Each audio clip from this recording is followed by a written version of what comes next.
Hi, welcome back. In this video, we are going to continue off on line 12, standard deductions and itemized deductions. All taxpayers are given a standard deduction that they can deduct from gross income to determine their taxable income. The standard deduction is adjusted each year with inflation. However, many taxpayers have another option. Instead of taking the standard deduction, they can itemize deductions. Itemizing deductions broadens the amount of deductions a taxpayer is allowed to deduct from their income before determining taxable income. We will again be looking at the taxpayer Emily Green. Emily wants to itemize deductions instead of taking the standard deduction. Because Emily wants to itemize deductions, we will need to fill out Schedule A.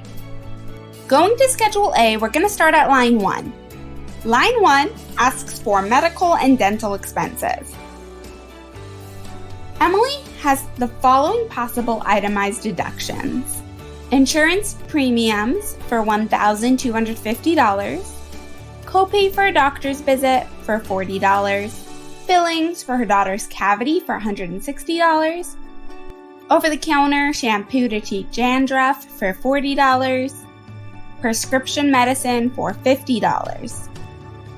Any medical procedure, including surgery, doctor visits, tests, and therapy that is medically necessary for restoration of health is tax deductible. Anything cosmetic, over-the-counter, uncommon, or voluntary is generally not. Going through the list of her medical and dental expenses, most of them are deductible, though there's one expense which should stand out as non-deductible. Take a moment to think about what expense is non-deductible. If you thought that the non-deductible expense is the over-the-counter shampoo, you are correct. After totaling all of the expenses, besides for the over-the-counter shampoo, we get the amount of $1,500. On line 2, we enter the amount from 1040 line 11, which is adjusted income. A taxpayer can deduct medical expenses that exceed 7.5% of their gross income. So we're going to multiply Emily's adjusted gross income by 0.075, which is 7.5%, to get 7.5% of her income. We will then subtract 7.5% of her income from line 1. If line 3 is more than line 1, we will enter 0 on line 4. Line 3 here is more than line 1, so we enter 0. The next part of Schedule A is for taxes paid during the year. Line 5A is for state and local income taxes or general sales taxes. Line 5B is for state and local real estate taxes. Line 5C is for state and local personal property taxes. Line 5D is used to add up lines 5A, 5B, and 5C. Line 6 is used to report other taxes, such as generation skipping taxes imposed on distributions of income, or foreign taxes imposed by a foreign country or any of its political subdivisions. One of the most common taxes that taxpayers have here are personal property or real estate taxes and assessments imposed on their home and or their vehicles. Emily has personal property tax of $6,000, which is entered on line 5C. So we will add $6,000 to line 7. The next part of Schedule A is for interest paid. Line 8 is for home mortgage interest. Generally, home mortgage interest is any interest paid on a loan secured by the home, a main home or a second home, and can be deducted here. Keep in mind the TCJA, Tax Cuts and Jobs Act, reduced the debt principal limit on home mortgage acquisition indebtedness.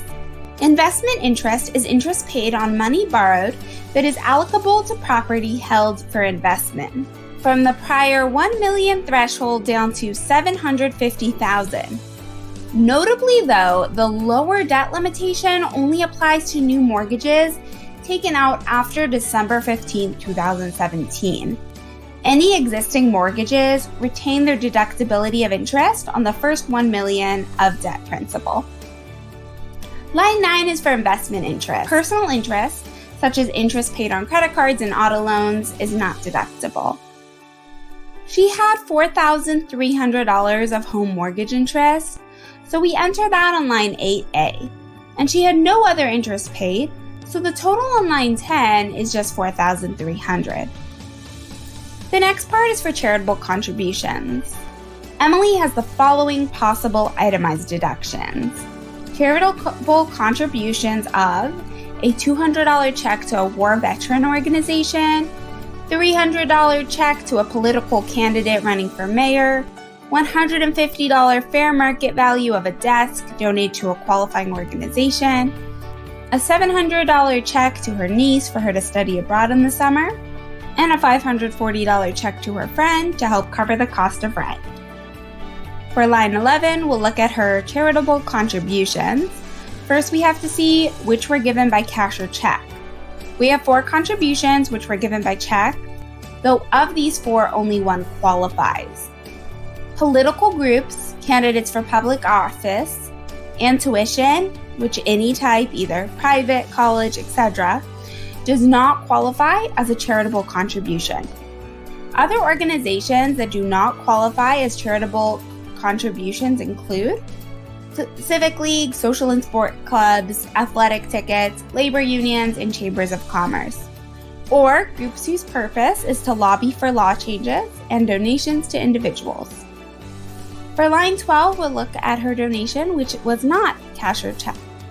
If an individual gives a charitable contribution, such as property, to a qualified organization, they can generally deduct the fair market value of the property at the time of the contribution. The fair market value of the desk she donated was $150, and so we're going to enter that here. She has no carryover from prior years, and the amount does not exceed 60% of her income. On line 14, we're going to total everything and enter $350. On line 15, casualty and theft losses can be deducted. The TCJA repealed the deduction for casualty and theft losses, except for losses incurred in presidentially declared disaster areas. A casualty is the damage, destruction, or loss of property resulting from a fire, storm, shipwreck, or other casualty or theft.